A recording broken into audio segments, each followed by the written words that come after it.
All right, so in this week's lesson, we're going to talk about how to play rhythm when you're jamming in a minor key. What do you do? I used to see guitar players playing all over the neck, playing rhythm stuff, and I was always fascinated by that because I didn't know what they were doing, and I didn't have anybody that could explain to me what was going on there. I knew how to play lead, and I knew how to put a scale on top of a rhythm, but how do you improvise when you're playing rhythm? I knew how to strum chords down in first position. That was about it. And so it took me years and years to kind of figure out what was going on. And so we're going to go through that in this lesson and show you some very simple little tips and things that I've learned along the way that can help your minor key rhythms, specifically minor key for this. And so normally I split the lesson into two parts, but in this week's lesson, I want to just put it all into one video. I think the song is short enough that I can do that. If, however, you like the tablature and the MP3 jam track, which I have in 2 tempos, you can get that by going to activemelody.com, go to the weekly lessons page, and do a search for EP384. And while you're there, check out all the other lessons. I've got 10 years worth of in-depth lessons like this, so if you're serious about learning how to improvise and jam on the guitar, not just memorize something, but actually be able to play it, sit down with other people and play, that's what Active Melody is all about. That's why I make these lessons every week. So check that out. It's also very affordable. Okay, so this song that we're going to be playing this week is in the key of A minor. And the very first thing that I did, so I went like this. So I went from an A minor, that's where I bar the first 3 strings here on the 5th fret. I put my ring finger on the 7th fret 4th string. Now I'm just playing it like that. The top 4 strings. And then I came 2 frets up, which would be a B minor. And then back to the A minor. Well, it sounds good, right? But why does it sound good? Well, if you listen to the jam track, all that's going on there is it's just a bass going something like that. It's just basically hanging out on an A. And so it's very open to interpretation. There's not a lot of space there. So as a rhythm player, you really got to kind of color this thing. But that's also, it's a bad thing in a way because it makes you have to work a little harder, but it's a good thing because you can shape it however you want. It's just a single A note. I actually could have made it major if I wanted, right? But what I ended up doing was following a chord progression. Now, I did not set out to do that initially. I didn't sit down and with a pen and paper and say, I'm going to follow the following progression. I was just noodling around, and this is what I came up with, was the A minor, B minor, C, and D. And I didn't know why that worked at first. I had to think about it for a minute. But every song has a key, and every key has a chord progression. So if we were to go back to the major scale just for a minute, I don't want to get too into theory here, but just follow me with this. The major scale, let's look at a G major chord and look at the G major scale. That's the G major scale, right? So if I were to put a chord to every one of those notes, it would have the following formula. It always has this formula: major, minor, minor, major, major, minor, half diminished, and then back to the major, or back to the 1. So now it just repeats.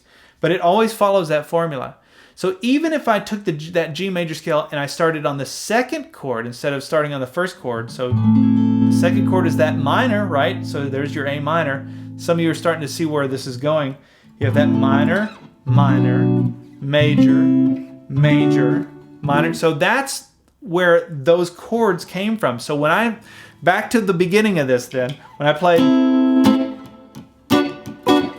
why did that minor triad work, that B minor triad work? Because it's one of the keys, or one of the chords in this progression, in this A minor progression. And actually what's happening is I'm playing an A Dorian mode. Now some of you are going to totally get that. You're going to know that Dorian is the 2nd interval on the major scale. So if we're looking at the G, you go to the 2nd. I did a whole lesson covering modes, which I can't remember, but I'll put on the screen right now if you want to check that out. But that's what we're doing, is these first chords that we're playing in this progression are in A Dorian mode. And hopefully you understand why that is. I didn't want to get too into the theory part of it, but I wanted to at least set the context so you know what's going on here. Okay, so back to the beginning. Now, even if you don't get anything else, I want you to pay attention to this one thing here. So we're playing an A minor and a B minor. You're like, yeah, okay, I got it. Cool, what's next? Well, hang on, that's pretty powerful, just those two chords. Because now if you're playing something as an A minor in it, you can vamp all over the neck with an A minor and a B minor, even if you don't go any further than that. For what I mean by that is you need to know where all your A minors and B minors are. Actually, if you just know where one of them is, you can just go up 2 frets to get to the other. So in other words, I can come up here to this A minor. I can come up here, or I can go down.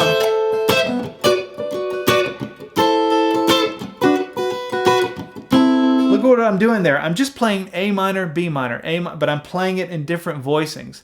So that's why it's always important to be able to play your chords in different positions so that you can see that stuff. Even if you don't use it, you can trace the notes out of it. I could play like,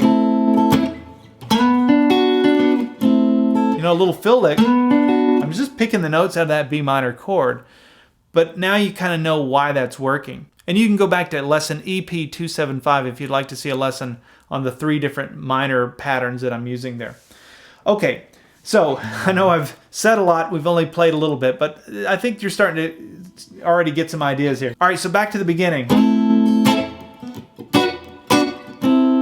Then I went,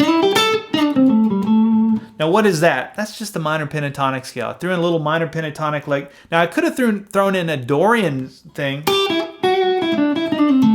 but I didn't think about it, to be honest with you.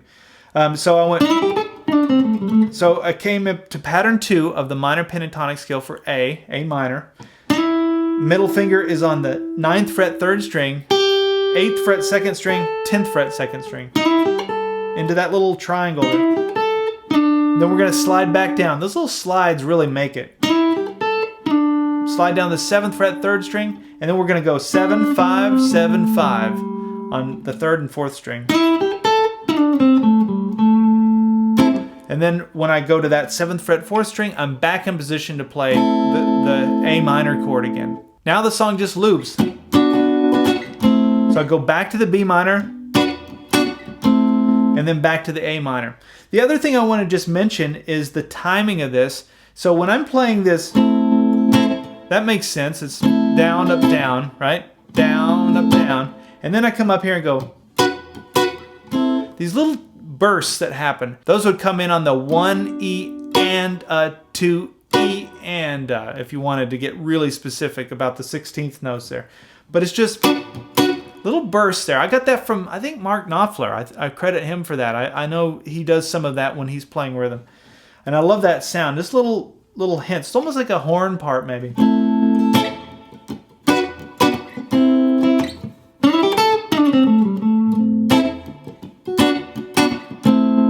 And this time I went and came into that. Now that sounds a little weird, but what I'm playing is I'm playing the ring finger on the 5th fret 3rd string, index fingers on the 4th fret 4th string, and that would be part of an A minor 6 chord if you want to get under the hood, and which would fall into that Dorian thing. That would totally work. I just played these 2 notes out of it. Just gives it a little bit of a funk element. So after that, and the jam track, the bass just continues thumping away on that A note, and I ended up playing.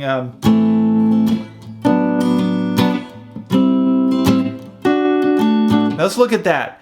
So we've got an A minor chord. You know that one, right? I'm going to come up 2 frets with the same fingering there, but keep the A in the bass.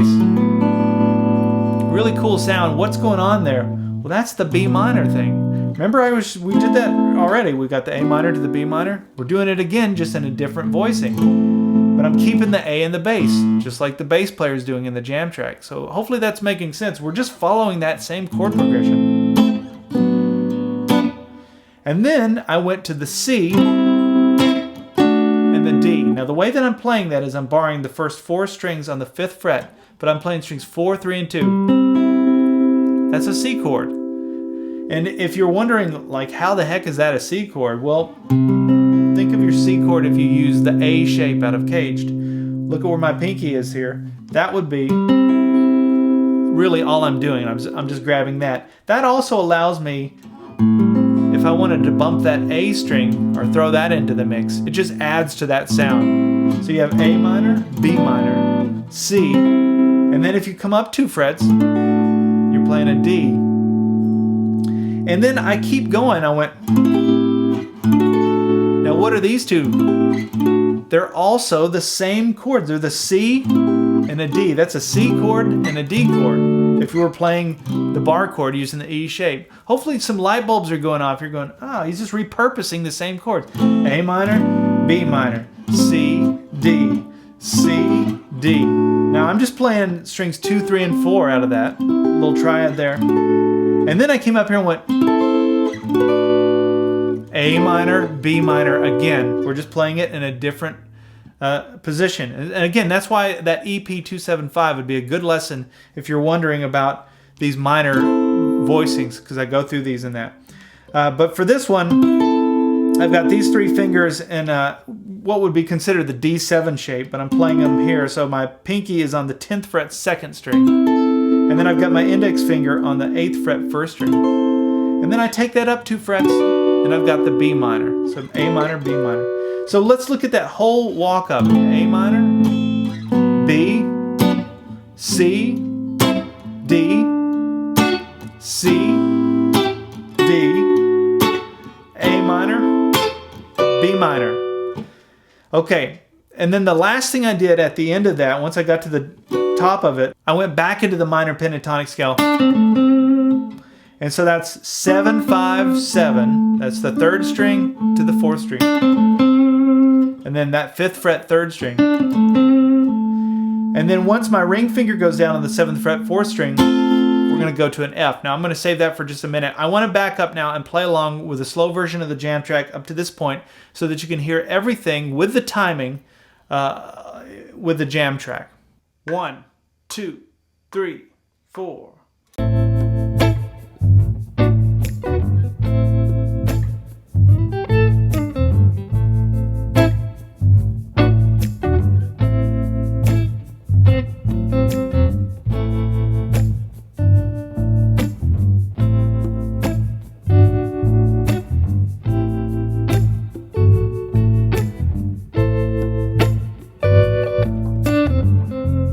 All right, so after this lick, and I put my ring finger down on that 7th fret 4th string, then I played this, which was an F chord. Now I'm playing the F chord using the C chord shape out of Caged, but the way I'm doing it to make it easy is I'm just barring first 4 strings on the 5th fret, middle finger 6th fret 2nd string, ring fingers on the 7th fret 4th string. And I'm playing strings 4, 3, and 2. So that would be an F chord. That's your Keith Richards hammer-on thing. If you're wondering what that is, I've always refer back to that. So I've got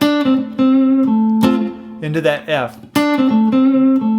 Now, some of you are saying, where's the F coming from? Well, the F was something, again, I was not thinking, I did not sit down beforehand and say, I'm going to write in Dorian mode. It's just so happened that this chord progression was in Dorian mode, and I learned about that after the fact. But then I went to an F, and I realized that that would be if I was playing the A natural minor scale, looking at the chords in that family, you would have an F and a G. And I'm going to vamp now between an F and a G. I was just using this chord progression that I hear all the time where I've got a minor chord, I go down 2 frets to a major, and then down 2 more frets to a major. So you have... It's in so much music, right? So I went from this minor and came all the way down to the F. That's... And then back to the minor. And that's just a nice little break. So that's kind of what's going on technically. But the way that I played it was like, I played it right here. And then I went... Now I got this from David Gilmour. You'll hear, that should sound familiar. It should have kind of a Pink Floyd... because he uses that quite a bit. And this will be another takeaway here, I'll explain, but we've got, we're playing the D shape, so think of your D chord, down in first position, slide it all the way up to here so that your middle finger is on the 7th fret 1st string. That's a G chord. So it's like this. Down, muted down, up, And then slide that down 2 frets, and that's an F chord. G, F, right? G, F. Anytime you get your G, you go down 2 frets and you have your F. So G, F. All right, so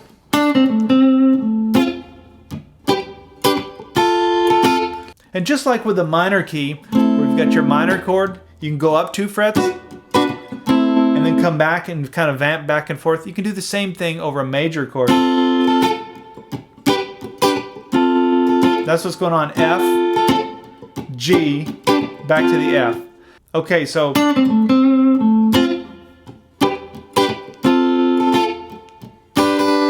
back to the G, and then the song goes back to the A minor, and I went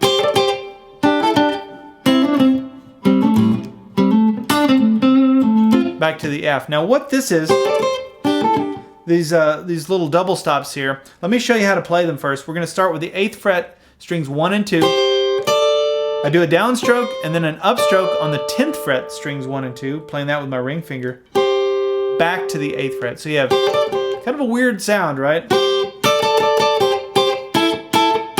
And it has a real Eastern kind of thing. So we have that, and then I come down to the 3rd fret, between the 3rd fret and 5th fret, and do the same thing. Let me explain that first. That is, I'm picturing the pentatonics when I do this. So I'm picturing, so I know I'm playing over an A minor, right? I'm picturing A minor pentatonic pattern 1. Look at these notes. Look where my ring finger is. That's one of them, right? And then I go up to pattern 2. There's the other one. So you can see that that lives within the pentatonic. That's how I think of it. So you could really think of this as pattern 2 of the minor pentatonic. If you can picture that, you can go into this little area. And this is something you hear Cornell Dupree and a lot of the soul guys will slide into those. It's just a real nice little double stop. Now this one down here would be pattern 5 of the minor pentatonic scale. Look at this. Look at those notes. That's where that comes from. So now you can picture them. So if you like that sound, and you want to work in some of those fills, anytime you're playing in a minor key, you can do that now. Right?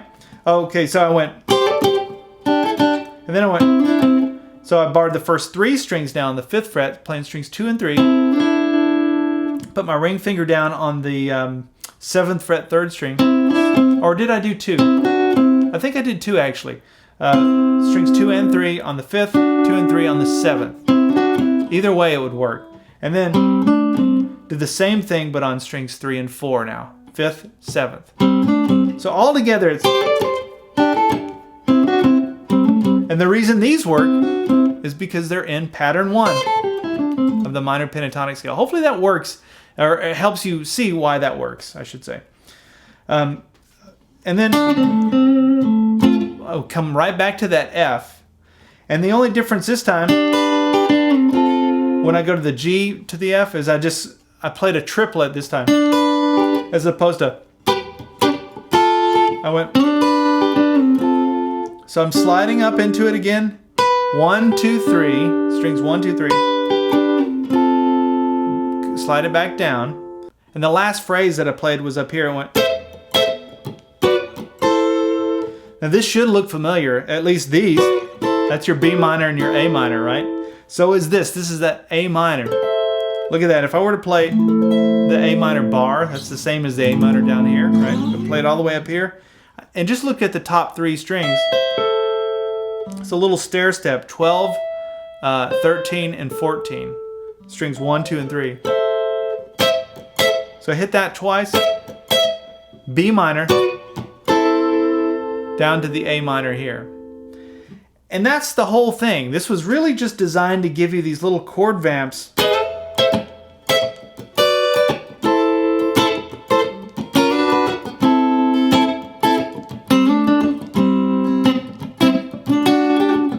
You know, things that you can do as a rhythm player to fill that space instead of, you know, which is so boring. So you get all these little ideas. Now, when you take those things and then you mix in Little, pentatonic scale licks here and there. Those kinds of things. It really makes your playing as a rhythm player just sound that much more advanced. Well, I hope you've enjoyed this and got some ideas from this. Remember, again, as I mentioned earlier, if you're not a premium member yet, check into it. It's very affordable. And if you haven't or haven't subscribed, rather, to my YouTube channel, I'd encourage you to do that. Just hit the subscribe button, click that alert bell so you can be notified. It'll send out a little notification on your smartphone or whatever that is however you're notified on things when I put out new lessons, which I do every week. And that way we can stay in touch. All right, so let me play through this one more time with a slow version of the jam track, and then we'll see you next week for something new. 1, 2, 3, 4.